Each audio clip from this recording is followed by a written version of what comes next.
Given I'm Msimango. confiscating you at 5 minutes. Given you are here, you guys look pumped up. I see the walk has changed. How much of a difference has that victory made, brought against Supersport, that you look into the Sundowns game with even brighter eyes? Yeah, thank you for that question. Our work has always been consistent with our heads held high. Very confident team, very confident individuals. And yeah, man, to answer your question, you're looking forward to the game, of course. Much anticipated game from a South African perspective in terms of football. Good footballing playing team that is Sundowns, coming off of the back of a win against Galaxy. We also come from a win as well, so I think it's going to be a highly contested game, and we try and make it as competitive as possible, irrespective of the outcomes of today's fixtures or tomorrow's. So yeah, just looking forward to the game.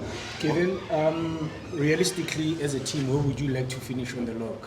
Probably you wouldn't want to repeat the script that happened a few seasons ago where Chiefs finished at number 11. So realistically, what has been the talks between yourselves as a team? Where you want to finish? Of course, our goal, to finish as high as possible in the league. Obviously, when we started this campaign was to win the league, of course, and things didn't pan out the way we wanted to.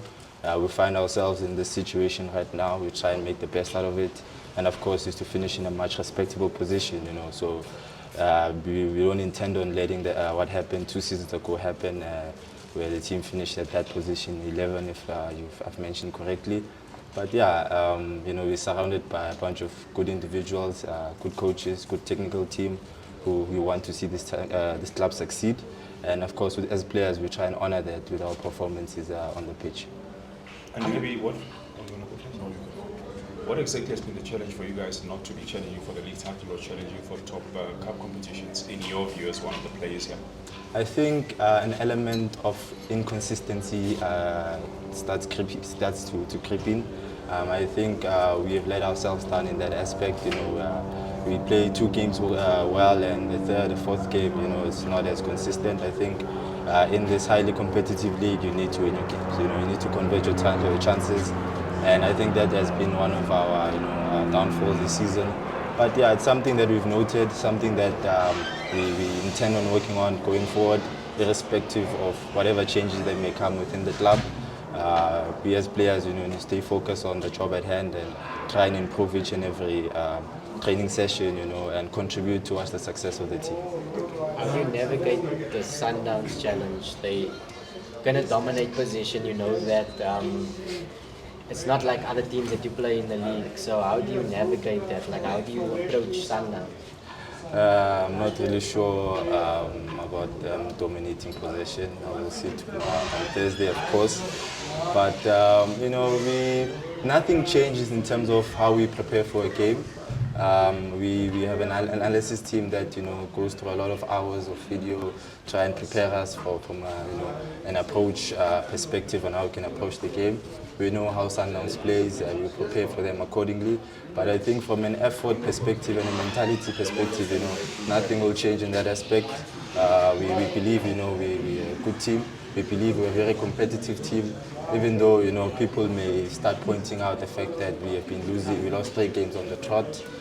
To us, that it doesn't matter. It's part of being a professional athlete, a professional player.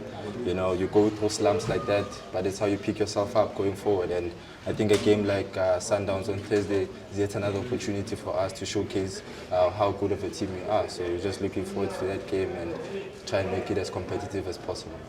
Given you guys come into this game, at the back of a victory, like we said earlier on, and when you look at the Sundowns squad, all of the teams have planned for them, but it's not easy to beat them. No one has beaten them, actually. What is it that, makes them so slippery that even when you've got them, they always have that one chance that they get? I think, Sundowns are very, like I said, I use the word consistent. They're very consistent in their approach. They never change or try and conform their style of play based on their opponent. I think that's been one of their biggest strengths as well.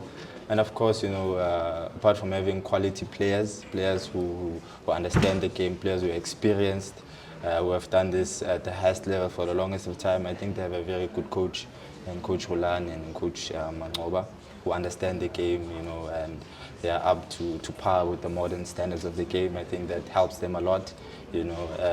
So that's just my observation about Sundowns. I have a few colleagues there, you know, and you know you can see from where they were and where they are now, there's a huge improvement, you know. So those things don't just happen. It's consistent coaching, consistent training and practice that elevates a player to that standard. So big ups to them, and yeah, that's my opinion on that.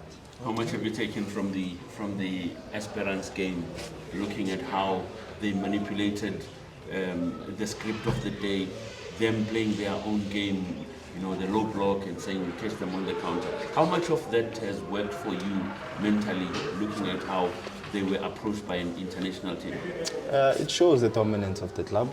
It shows how respected it is from a continental perspective for a team as big as Esperance to do that against Sundowns. It shows that they understand the danger that they pose, and they executed their game plan to perfection. You know, people can, you know, talk about low blocks, etc., etc.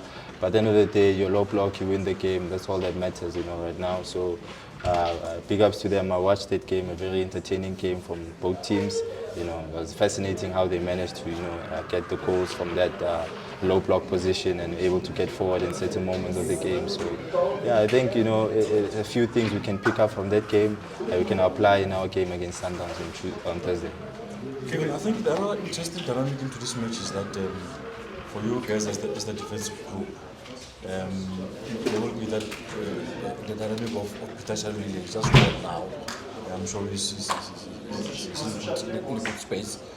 You must be, you know, excited to come up against a player who finds himself in that kind of zone. Yeah, like I said, I'm looking forward to that challenge, because that's how you gauge yourself as an individual, as a player, by playing against better players, you know, top players. And Peter Shalulile is one of those players, alongside his fellow teammates, of course. If I mention names, I'll take the whole day, but it's surrounded by quality individuals, you know, so it's, on the day it will not be only about watching out for him, but watching out for other elements of danger that they pose as a team. So yeah, it's a challenge that I personally am looking forward to, and want to, you know, go out there on Thursday and showcase my talent to the world as well. 2 seasons ago, Kaizer Chiefs was the only team to beat Sundowns and broke their winning record. How much of inspiration comes from that? Because your fans are talking about it. None, actually, to be honest. That's in the past. The different players at that time. And I was not even aware of that fact until you brought it up, honestly. But, you know, like I said, we draw inspiration from our previous game. You try and maintain a level of consistency in how you approach that game, in terms of your hunger, your desire, and your aggression. And if you can, you know, go into the game on Thursday with the same mentality, I think we can get something. Thank you. Thank you.